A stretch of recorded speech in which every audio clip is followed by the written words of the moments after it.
Gênesis 37, a partir do versículo 5, todos acharam? Amém? Ninguém respondeu amém, então está todo mundo procurando. Amém? Amém? Glória a Deus. Tem alguém no ai de mim aí? Acho que não. Estou aqui um pouquinho rouco, né? De manhã já foi tremendo, mas vai dar certo, em nome de Jesus. Diz assim a palavra do Senhor: certa vez José teve um sonho e contou aos seus irmãos. Eles passaram a odiá-lo ainda mais. Ouçam o sonho que tive. Disse-lhes: estávamos amarrando os feixes de trigo no campo, quando o meu feixe se colocou de pé, e os feixes de vocês se ajuntaram e arrodearam o meu e se curvaram diante dele. Seus irmãos lhes disseram: então você vai reinar sobre nós? Quer dizer que você vai nos governar? E o odiaram ainda mais por causa do sonho e por causa do que ele tinha dito. Amém? Vamos orar. Senhor Deus, querido Pai, que o Senhor venha abrir os nossos corações e a nossa mente para receber a Tua palavra, Pai. Que não seja de mim, mas que seja do Teu Espírito a condução de toda esta palavra, e que ela cause o efeito para o qual foi trazida até nós. Em nome de Jesus, amém. O tema dessa palavra é: o Deus que dá a missão, dá a provisão. Amém? Para você que gosta de notar, que é líder de célula, ou que gosta de estar aí realmente acompanhando, notando pontos importantes, o tema dessa palavra: o Deus que dá a missão, dá também, né, dá a provisão. E antes de falar de José, que é o personagem que eu vou usar bastante aqui nessa palavra, eu gostaria de falar do provedor, né? O provedor de todas as coisas. Quem é o provedor de todas as coisas? Deus, né? A Bíblia diz que é Jeová Jireh, né? Uma expressão hebraica de duas palavras, e a primeira significa Deus no Antigo Testamento, Jeová, né? E a outra palavra, aliás, e ela no português é Jeová, e a outra palavra, Irê, expressão completa, significa algo parecido como o Senhor proverá. Amém? Lucas 22, versículo 35, o Senhor Jesus, ele diz assim para os seus discípulos: quando eu enviei vocês sem bolsa, sem saco de viagem e sem sandálias, faltou alguma coisa?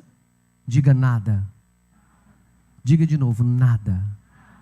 Essa é a prova, queridos, que quando Deus Ele envia você para fazer a obra, Ele envia você para uma missão, Ele envia você para um propósito, Ele vai prover e não vai faltar nada. E aqui nesse versículo, né, que eu coloquei aqui como um destaque, no Evangelho de Lucas, Jesus, ele envia seus discípulos e ainda diz: não levem nada. E eles não levaram nada, nem sandália eles levaram, né? E a Bíblia diz aqui, os próprios discípulos dizem na continuidade do versículo, que não faltou nada. E esse é o Deus que provê. E eu queria que você ficasse bastante atento a essa palavra, porque eu quero ter dois pontos de observação. O primeiro ponto de observação é do Deus que provê nas nossas vidas, e o segundo é o realizador, aquele que vai para a missão, aquele que tem o chamado e que tem um direcionamento de Deus, que no caso aqui, José. Queridos, Deus revela a tua missão, o teu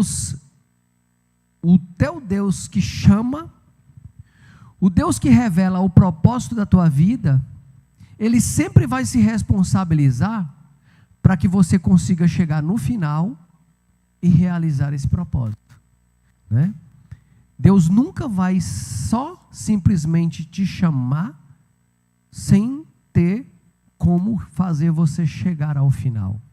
Esse mesmo Deus que te chama, Ele é o mesmo Deus que provê na tua vida, e Ele é o mesmo Deus que acompanha você até o final, para que aquilo que Ele determinou se cumpra e tenha um final glorioso, para a honra e glória do nome dEle, amém? E esse é o Deus provedor que nós acreditamos, que nós servimos, né? E a gente tem que ter a nossa fé alicerçada nele.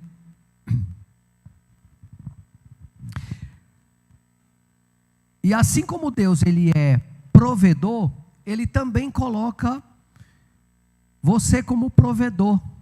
Ele quer que também você, Ele quer que nós sejamos provedores, né? E não é fácil. Por quê? Porque sempre aparecem obstáculos, sempre aparecem barreiras, sempre aparecem dificuldades, né? Mas é aqui que está o mistério. Porque Ele já sabe que vai aparecer obstáculos, porque todas as vezes que nós, cristãos, nos levantamos, somos chamados por Deus para fazer a obra de Deus, a gente já sabe que existe o inimigo, sim ou não? A gente já sabe que existe o inimigo que vai tentar atrapalhar, e Deus também já sabe. Deus também já sabe. Então, sempre que você recebe uma missão, sempre que você tem um chamado, você já sabe que vai ter uma batalha. Nunca é simples assim. Ah, foi tão simples? Foi não, então não é de Deus. Quando é simples demais, não é de Deus, porque tudo aquilo que nós venhamos a fazer para Deus não é fácil, porque o inimigo não quer deixar isso acontecer. O inimigo não quer deixar isso se realizar. E você viu aqui no vídeo, né, a perseguição, a igreja perseguida, o sofrimento das pessoas, pessoas sendo assassinadas, pessoas morrendo, muita gente ainda não ouviram falar no nome de Jesus, né? E a gente sabe que a coisa é muito séria. E nós temos que levantar a nossa bandeira de cristão, independente de qualquer coisa, independente do que nós vamos passar, porque não é o que nós vamos passar, isso não importa. O que importa é o propósito de Deus ser cumprido, amém? Porque se o propósito de Deus for cumprido, aquilo que você vai passar é para a honra e glória dEle. Aquilo que você vai passar não vai se comparar ao que você vai receber como galardão na presença do Senhor. E é isso que você vai entender. Ah, Jairo, mas eu não quero sofrer não. Então você pede aí, dá baixa no seu CPF e vai embora, porque aqui não tem como não sofrer, né? Na terra a gente não tem como não sofrer, né? Porque tem tudo de ruim. Ok, gente? Então olha só, o Deus que dá a missão, Ele também dá a provisão. Ele sempre provê para que tudo se realize de acordo com a vontade dEle. Quero trazer 4 pontos de observação nessa palavra, para que fique mais fácil a compreensão de todos nós, né? E eu queria ler aqui uma passagem bíblica, que está no livro de Gênesis 37, capítulo 2, que diz assim, ó: esta é a história da família de Jacó.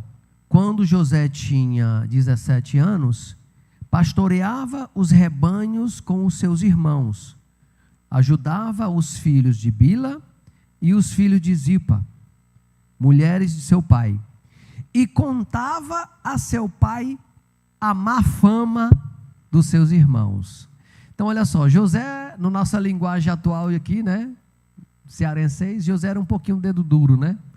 José, ele falava tudo para o pai, aquilo que os irmãos faziam de errado. A Bíblia fala de má fama.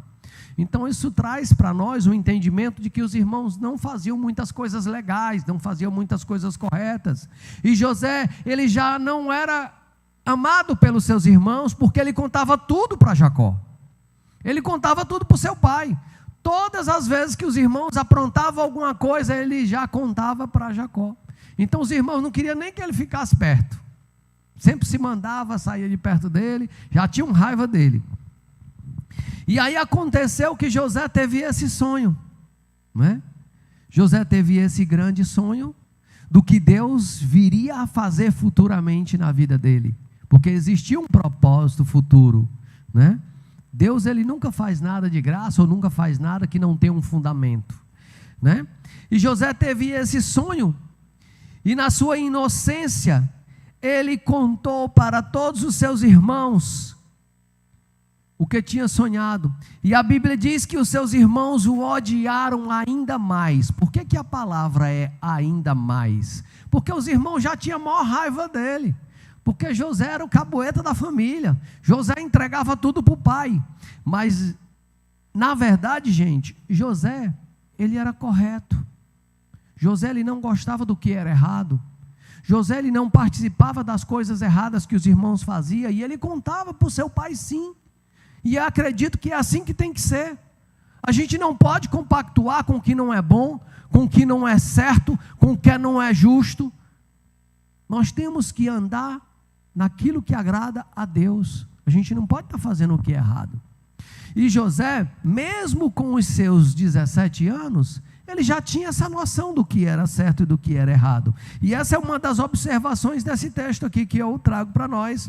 Independente da idade, quando você sabe o que é certo e entende o que é o errado, você tem sim a condição de dizer não para o que é errado. Você tem sim o poder de dizer não para aquilo que não é correto. E era exatamente essa atitude de José, por isso que seus irmãos o odiavam. Seus irmãos não queriam ver nem ele perto, né? E aí, como eu já falei para vocês, José teve esse sonho dos feixes de trigo, onde os seus irmãos, representados pelos outros feixes, se curvavam diante dele, e no versículo que a gente leu, eles ficaram mais indignados ainda com José. E no momento que José contou esse sonho para eles, foi o fim de tudo. Eles pegaram José, lá no meio das montanhas, quando José foi observar o que eles estavam fazendo, e eles jogaram José dentro de um buraco, e ainda pensaram em matar o seu próprio irmão. Já imaginou isso, gente? E eu gostaria de trazer com essa palavra o primeiro ponto, para que a gente fique bem atento a esse entendimento. O primeiro ponto significa os da nossa própria casa, certo? Você pode notar aí, o primeiro ponto, os da própria casa. E geralmente, amados, quando a gente decide seguir a Jesus, quando a gente decide entregar a nossa vida a Jesus, às vezes os da nossa própria casa é as primeiras barreiras que a gente tem que enfrentar. Às vezes os da nossa própria casa é os primeiros obstáculos que nós temos que enfrentar. O povo já fica nos olhando diferente, o povo já fica chamando a gente de só quer ser santa agora, né? E é muito preocupante, porque não é fácil a gente olhar para os nossos entes queridos e ter que enfrentar eles, porque a partir do momento que a gente entende o que é errado, não dá mais para a gente estar compactuando com aquilo que não é correto. Não dá para eu, que sou cristão, estar junto com meu irmão que gosta de tomar umas e dançar forró e aquela coisa toda, e mulherengo. Não, não dá. Eu digo logo, isso não é do Deus, isso é do cão. Gostou, gostou. É sim, sim, não, não. Né? Então, olha só, foi o fim da picada. Os irmãos jogaram ele num buraco, pensaram em matar. Um dos irmãos queria ali aliviar a barra. Não, vamos fazer o seguinte, vamos, né? Depois aí, não vamos matar ele não. E aí ia passando uma caravana, né? Porque Deus sempre dá um jeitinho. Só que o jeitinho de Deus é santo, né? Não é o brasileiro não, porque o brasileiro é corrupção pura, né? Jeitinho brasileiro é um nome chique para corrupção. E aí vai passando aquela caravana de comerciante, e os irmãos decidem vender José. Vamos fazer o seguinte, nós não estamos ganhando nada, se a gente matar ele, a gente vai ficar, né, com essa mancha, né? A gente vai derramar o sangue do nosso próprio irmão. Então vamos vender ele, pelo menos a gente ganha alguma coisa. E José foi vendido por 20 conto. Já imaginou, gente? Um irmão vendido por R$ 20, isso é preço. Mas esse é o preço que o inimigo quer que você acredite que você vale. O inimigo, ele quer que você acredite que você não tem valor nenhum. Diga para a pessoa que está do seu lado: você tem valor. Você tem valor. Porque o Senhor Jesus te comprou por um alto preço, pelo sangue que foi derramado na cruz do Calvário. Um preço que ninguém poderia pagar, um alto preço que não tinha como pagar. Só o glorioso e poderoso sangue de Jesus teve a condição de nos comprar, de nos resgatar. Por isso que você tem que ter certeza de quem você é no reino. Você não pode ser um crente meia boca, porque não existe crente meia boca, né, gente? A gente fala assim, mas a gente sabe que não existe crente meia boca. Ou é crente ou não é, ou é cristão ou não é, ou é aquela coisa, ou é trigo ou é joio, né? Mas vamos lá. Então, o que aconteceu? José foi vendido por R$ 20 moedas de prata, e aí ele foi levado como escravo para o Egito. Já imaginou? Há pouco tempo atrás, José era o filho querido de Jacó, o filho amado, tinha tudo dentro de casa, tinha toda a liberdade. Algumas horas depois, estava sendo escravo, vendido pela própria família. Às vezes, os da nossa casa, como eu já falei, são um dos maiores obstáculos que a gente tem que enfrentar, né? E José chega no Egito como escravo. E aí Deus diz: não é por aí que eu quero. E o diabo já diz logo: pronto, se ele já foi vendido como escravo, o propósito não vai se cumprir, né? Ele vai já ser mandado para a lavoura, lá já vai bater tijolo no Egito, e não vai chegar ao propósito pelo qual ele foi chamado, né? Só que a gente sabe que o Deus que provê, ele sempre provê para que aquilo que ele determinou seja cumprido.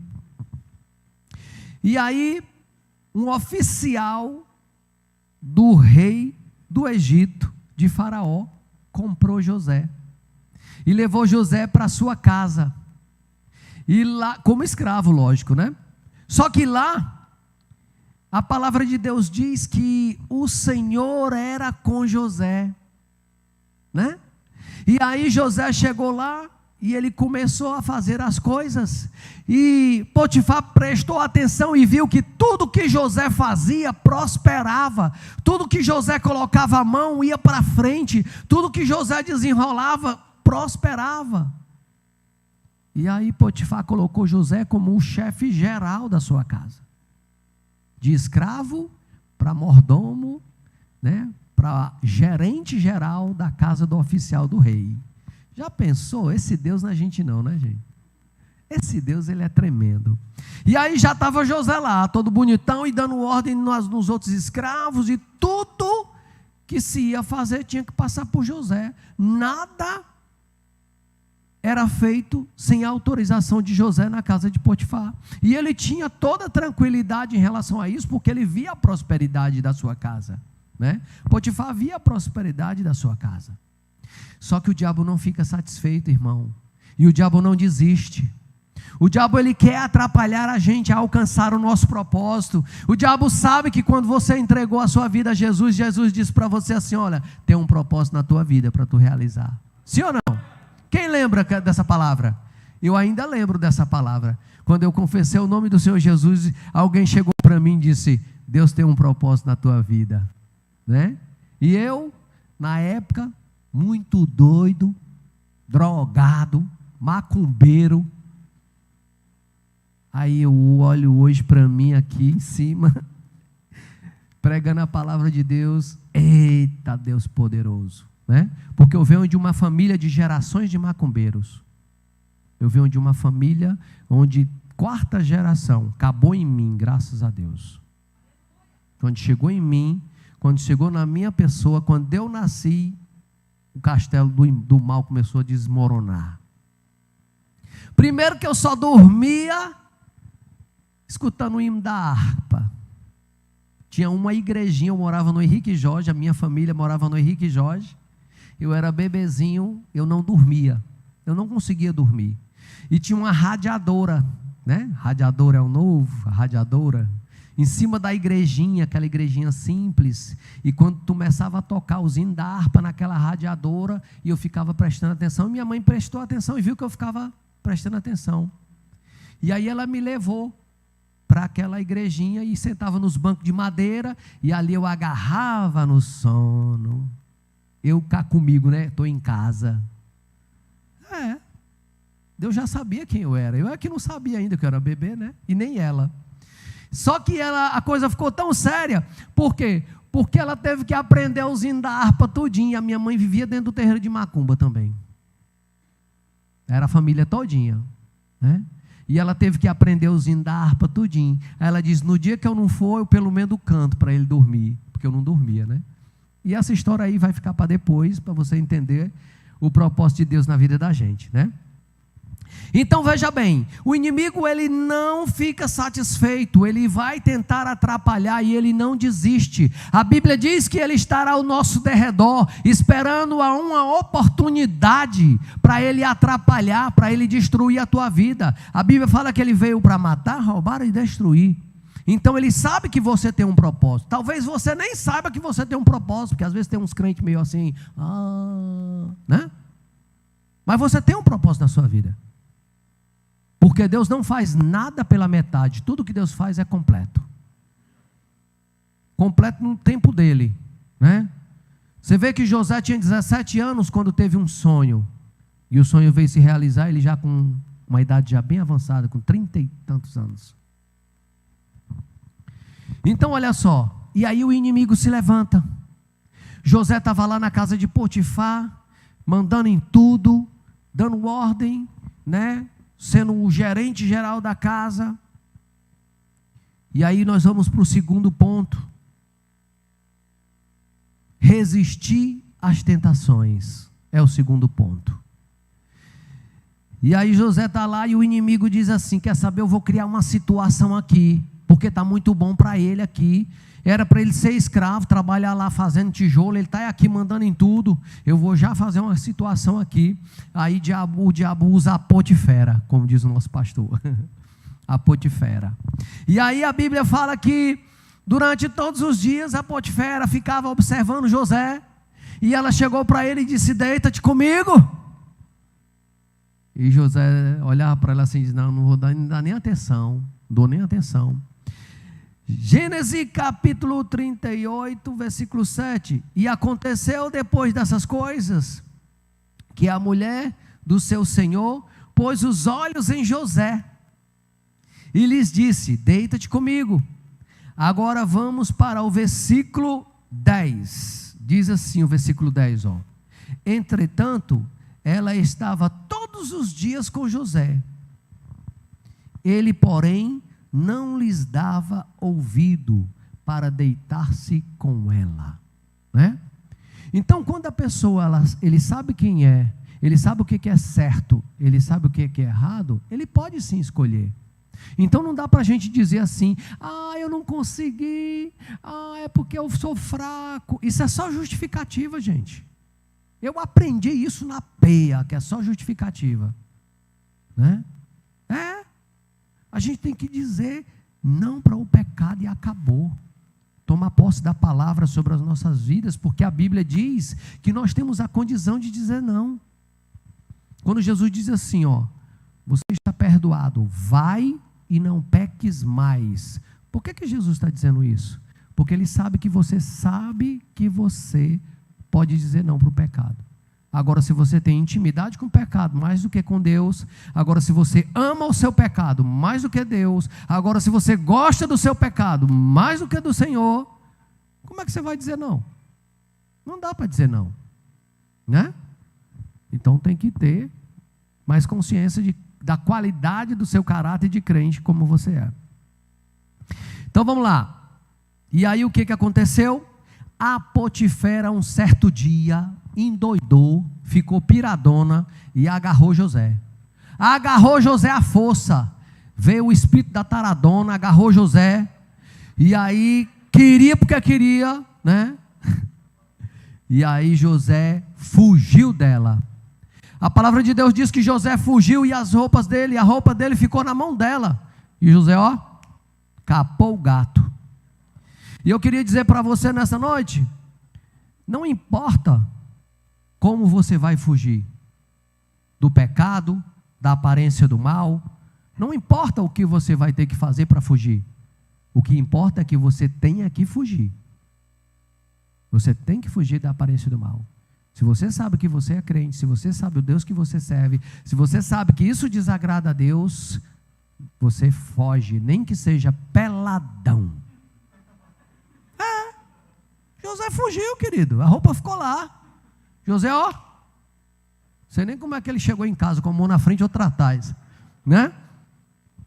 E aí o diabo usou essa estratégia, a mulher frustrada, porque ela foi desprezada, né? Fez um escândalo dentro de casa, disse que José tinha abusado dela. Olha aí o golpe, né? Cuidado com o golpe. Diga para a pessoa que está do seu lado, cuidado com o golpe.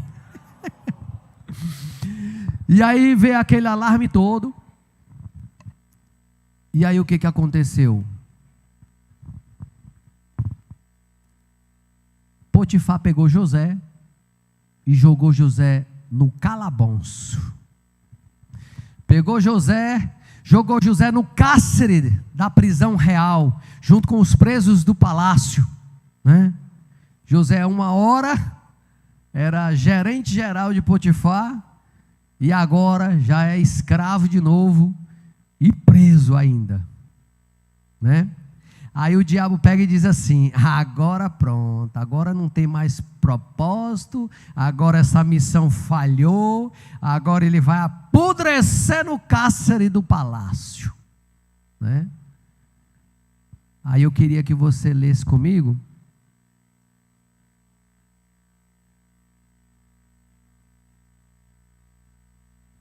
um versículo aqui que diz assim. Primeiro vou ler aqui o Gênesis 39. E então o Senhor de José o tomou e o colocou no cárcere, no lugar em que os presos do rei estavam.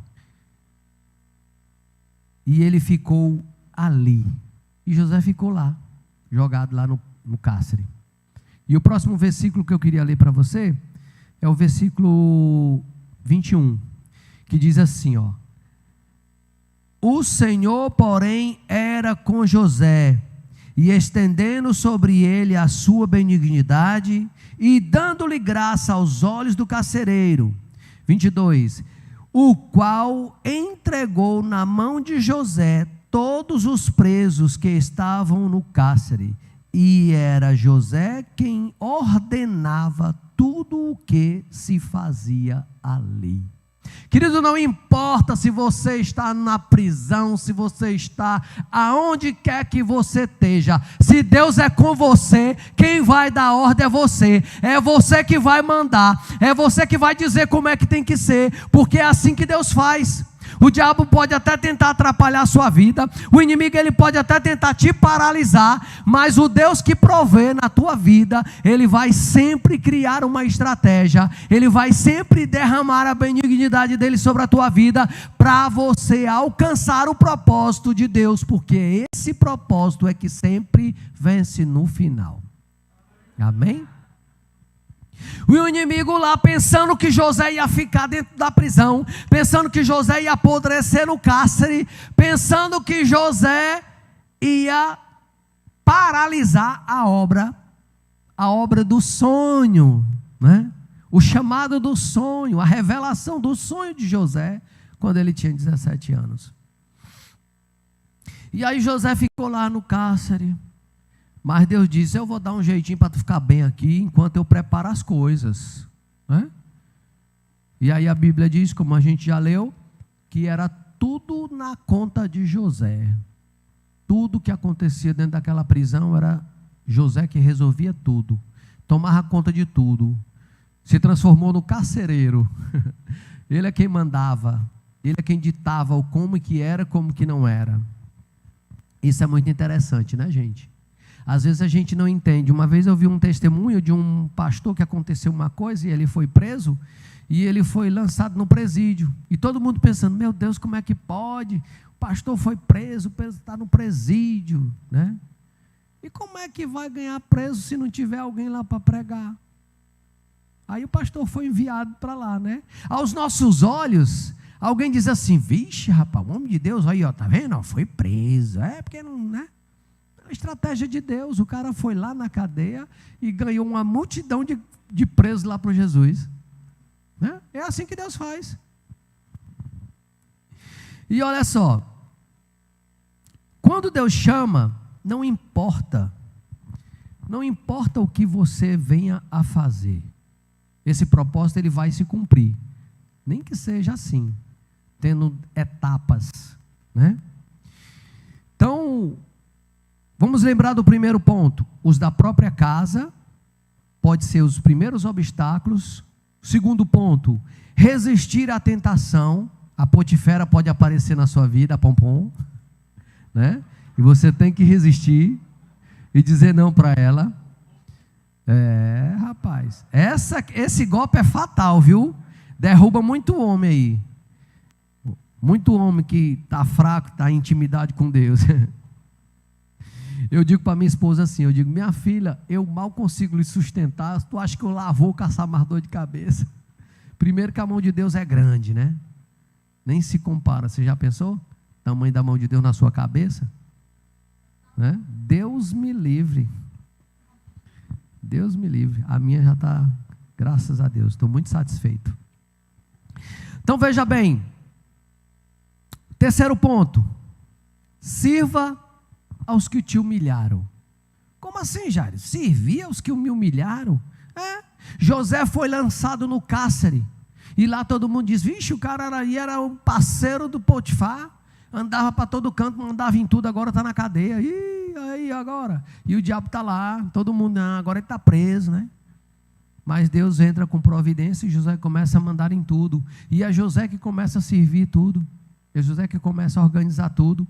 E aí nesse mesmo termo também, 2 presos do palácio estão lá junto com José. Um padeiro e um copeiro, né? E Deus já começa a trabalhar o andamento do propósito do sonho, né? O que acontece? O copeiro tem um sonho e o padeiro tem um sonho. Aí o copeiro conta o sonho para José, e José pega e diz, olha, o teu sonho é bem interessante. Em pouco tempo tu vai voltar para a tua posição. Em pouco tempo tu vai voltar a servir o rei, o faraó. Vai ser restituído ao teu posto. Eu disse, sonho, né? Aí contou também o sonho para José. Aí José olhou para o padeiro e disse, o teu sonho também é interessante. Eu estou dizendo que em 3 dias tu vai ser degolado, tu não vai voltar para o teu posto, vão arrancar a tua cabeça fora. Achava que ia se dar bem, né? E foi exatamente assim que aconteceu, né? Um morreu e o outro foi restituído. E aí José disse, olha, quando você estiver lá, lembra de mim, quando você estiver lá, né? Beleza. Só que ele foi-se embora para o palácio, né? Depois que ele foi restituído, e ele esqueceu de José. Se eu não me engano, José passou mais 7 anos preso lá no cárcere, mandando em tudo, mas estava lá. Mas eu prestei atenção nessa passagem e eu vi que Deus já treinou José na revelação de sonho. Sim ou não? Deus já trouxe ali para José uma visão de interpretação de sonho. E disse, olha, é desse jeito aí que tu vai fazer. E José ficou lá, só de boa. Não estava sofrendo, estava mandando em tudo, só estava no cárcere, né? Mas tem momento que Deus guarda a pessoa. Tem momento que Deus guarda. Existe um propósito, né? Existia um propósito. Talvez se ele estivesse fora, a Potifera estava infernizando a vida dele de novo. E ele disse, olha, tu vai ficar aí, tu está de boa aí, longe da Potifera, para ela não te infernizar mais, daqui a pouco a gente resolve. E olha só, e aí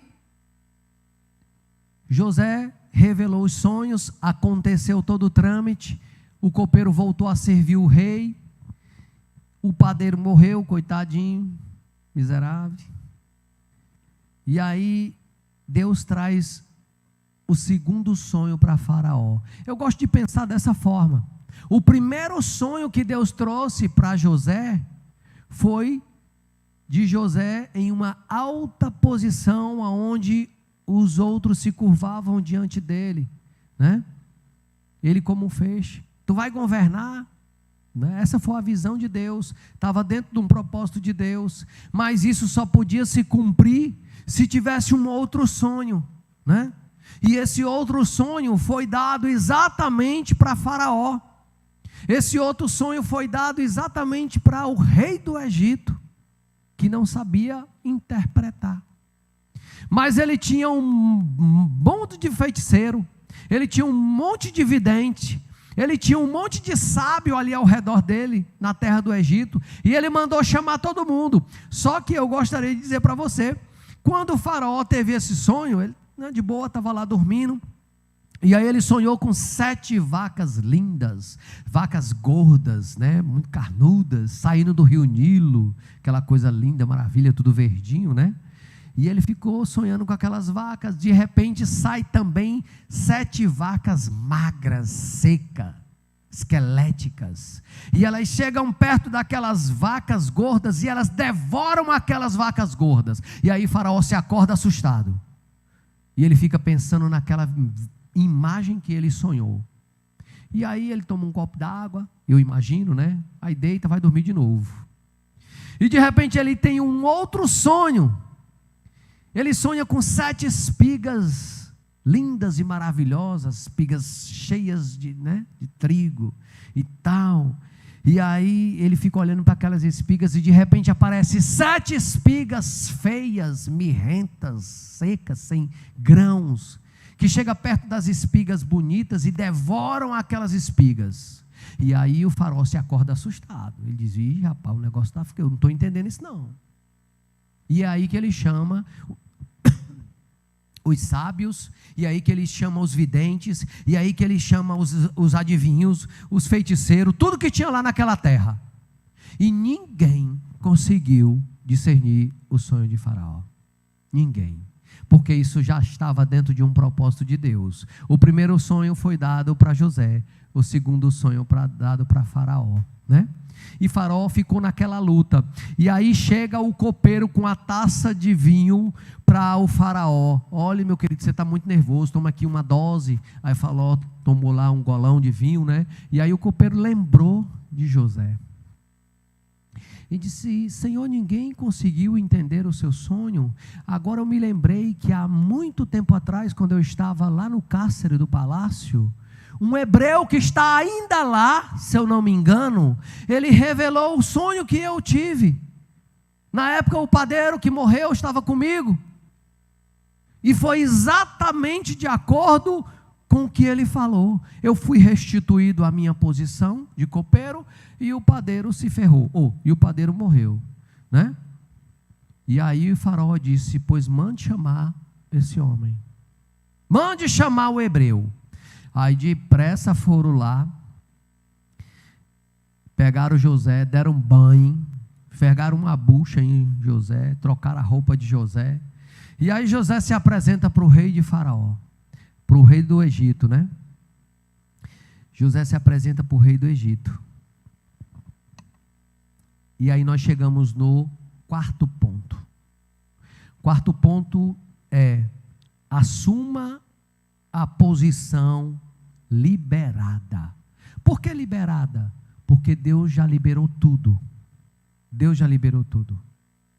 Muitas das vezes a gente ainda não alcançou porque a gente não está na posição. Muitas das vezes a gente ainda não recebeu porque estamos longe da posição, né? Então, quarto ponto e último: assuma a posição liberada. E aí José chega para Faraó e Faraó diz: olha, eu tive um sonho e me disseram que você interpreta o sonho, então escute o meu sonho. E Faraó contou o sonho, falou das vacas gordas, das vacas magras, falou das espigas de trigo lindas e maravilhosas, e falou das espigas de trigos mirrentas, feias. Aí José olhou para ele e disse: Senhor, o senhor só teve um sonho, dividido em 2 momentos. As 7 vacas gordas significa 7 anos de prosperidade. E aí que está a glória de Deus nas nossas vidas, né? O Deus que provê, que quando José tinha 7 anos, aliás, 17 anos, trouxe o sonho que iria se realizar futuramente. Esse Deus, ele sempre acompanhou José. O Deus provedor sempre esteve ao lado de José, como a palavra diz. Ele sempre teve dando ali o escape, sempre teve dando ali a condição, independente da dificuldade que José teve, a primeira dificuldade na sua própria casa, com os seus próprios irmãos. A segunda dificuldade, escravo, assediado sexualmente, tentaram estuprar o menino, meu Deus. E aí ele escapou dessa de novo, porque Deus proveu na vida dele. E aí ele foi parar numa cadeia, mais uma dificuldade. E aí Deus entra de novo com a providência e coloca ele como chefe do cárcere.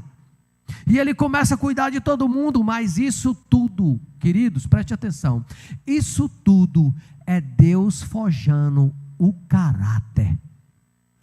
E nós temos que entender uma coisa. Às vezes a gente pede muita coisa a Deus, e a gente fica se questionando: Senhor, mas por que eu ainda não recebi? Eu peço tanto, eu clamo tanto e tal. Porque talvez tenha alguma coisa que precise ser trabalhada na tua vida. Deus não sai dando nada de graça que não reflita a glória dele para ele. As pessoas têm um momento de pedir muita coisa, muita riqueza. Eu quero muita prosperidade. Senhor, me dá riqueza. Eu quero um carro novo. Eu quero isso. Aí Deus pergunta: é para a minha glória? É para glorificar o meu nome? É para exaltar a minha obra? É para cumprir o meu propósito? Não, é só para tu charlar. Então não vou dar. Se você estiver pensando que Deus vai abençoar tremendamente a tua vida, só para você ser abençoado, isso não vai acontecer, gente. Sinto muito. Você já é abençoado, porque você foi comprado por alto preço. Seu nome está escrito no livro da vida. E como você viu no vídeo que passou aqui, ó, uma multidão de gente está indo para o inferno porque não conhece a salvação de Cristo. Então você já é abençoado. Prosperidade, riqueza, tem que estar dentro de um propósito de Deus para glorificar e exaltar o nome dele, senão não tem. E veja bem,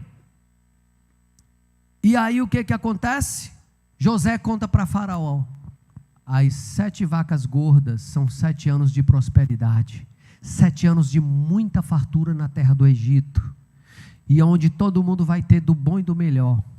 Só que logo em seguida tem 7 vacas magras, feias, que devoram as gordas, e elas representam há 7 anos de tremenda fome e escassez de tudo em toda a terra.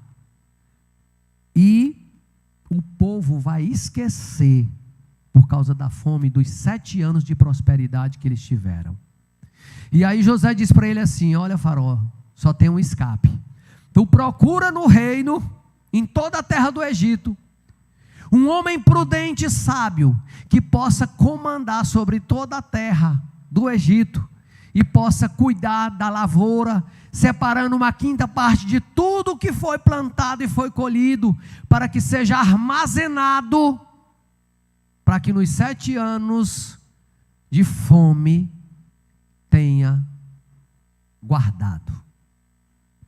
E aí nós estamos chegando no final dessa palavra, para a gente entender qual é o propósito de Deus na vida de José. Quando José teve o sonho, ele tinha 17 anos. Passou muitos anos, mais de 30 anos. Olha o propósito de Deus lá na frente. O propósito de Deus era que na hora que essa fome chegasse, tivesse uma pessoa ali determinada por ele para desenvolver essa obra, que era administrar uma colheita tremenda para o povo não morrer de fome. Esse era o propósito de Deus, né? E não interessa o que José passou, porque ele compreendeu, ele amadureceu, ele foi forjado no caráter dele em cima das dificuldades, né? E aí Faraó pega e olha para José e diz assim: Rapaz, ninguém conseguiu discernir os meus sonhos. Mas o Deus que te deu a revelação deste sonho, pode ter certeza, é o Deus que está contigo. E nem no Egito não tem ninguém com essa sabedoria e com essa prudência a não ser você. E a Bíblia diz que Faraó tirou do dedo o seu anel do selo. Uma coisa extremamente poderosa e importante era o anel do Faraó. E colocou no dedo de José. E colocou José como o administrador de tudo. Preste atenção. A Bíblia diz que José foi colocado como governador. Foi ele que começou a organizar tudo nessa plantação, nessas colheitas, nesses 7 anos de fartura. O texto bíblico final diz que ninguém na terra do Egito levantava a mão ou o pé sem a autorização de José. Será que o homem tinha poder? Será que Deus não deu para ele uma autoridade, uma posição que estava dentro de um propósito? Lembra do feixe? Ficando de pé? E dos feixes dos seus irmãos se curvando diante dele? É exatamente isso. E aí José se tornou o governador de toda a terra do Egito. E a fome veio. E a fome veio, gente. E o povo começou a passar fome das regiões, não na terra do Egito, porque tinha muita. José administrou em cada cidade do Egito um armazém gigantesco assim, maior do que as Casas Bahia, maior do que o Extras, o Atacadão. E entupiu de trigo, entupiu de cereais, e ninguém passou fome, né? Só que o povo que morava nas outras terras começou a ter fome, começou a passar fome, e essa fome alcançou Canaã, a terra de Jacó, a terra de sua família, e eles descobriram que lá, no Egito, estava tendo fartura de trigo, e aí entraram num acordo lá, e Jacó manda seus filhos para o Egito comprar trigo, e eles vão, e quando chega lá, José se depara com a presença dos seus irmãos, os irmãos que o venderam por 20 reais, 20 conto, né? E José olha e fica extremamente abalado. A leitura diz que José se afasta deles e vai chorar distante, depois se recompõe e volta, faz aquela cara de durão, né? E tal. Vocês são da onde? São forasteiros, vocês são espião, aquela coisa toda, que eu vou resumir aqui, né? E eles, não, senhor, nós somos seus servos, viemos só comprar trigo, nossa família está morrendo de fome e tal, aquela história toda. E José vai, pois venda trigo para ele. José manda botar o dinheiro de volta. Sei que esse trecho foi 2 vezes. Chega uma hora que José manda segurar um dos irmãos e diz, olha, tu vai e traz o mar novo, traz o que está faltando. Ah, nosso pai não vai deixar, aquela história toda. Diz, olha, se não vier então, porque vocês são forasteiros. Se vocês trouxerem, é porque vocês estão falando a verdade. Sei que na ida bota lá as taças dentro e acontece todo aquele negócio de novo. Sei que chega uma hora que José diz, eu sou José. Você já imaginou, irmão? Você já imaginou aquela pessoa que você quis matar, aquela pessoa que você quis jogar fora, aquela pessoa que você maltratou, que nunca mais você viu na vida, aí de repente você está numa situação extremamente ruim, e aí aquela pessoa chega para você, você nem conhece mais a pessoa direito, mas ela olha para você e te conhece, pelo que você fez com ela, e ela pega e diz, eu sou José, aquele que vocês venderam, mas eu vou ajudar, né? Já imaginou? E eles devem ter pensado assim, vixe, agora nós vamos morrer tudinho, nós vamos ser assassinados aqui, ele vai matar nós tudinho, porque nós vendemos ele. O homem agora é forte, o homem agora é poderoso. Mas aí, irmãos, José é forjado, né?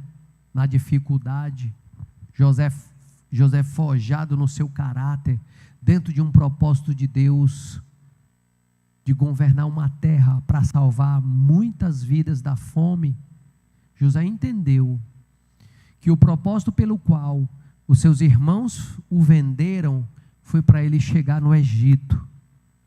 José entendeu que o propósito que ele foi lançado no cárcere foi para ele chegar nas duas revelações de sonho. José entendeu que o propósito que ele se apresentou para Faraó, para revelar o sonho, foi porque só tinha ele escolhido por Deus para se tornar governador do Egito. José entendeu isso. Então José não jogou essa culpa sobre os seus irmãos. Quando eles se apavoraram, disseram: vai nos matar. José disse: não foi vocês que me trouxeram para cá, foi Deus, foi o Senhor, porque Ele tinha um propósito na minha vida.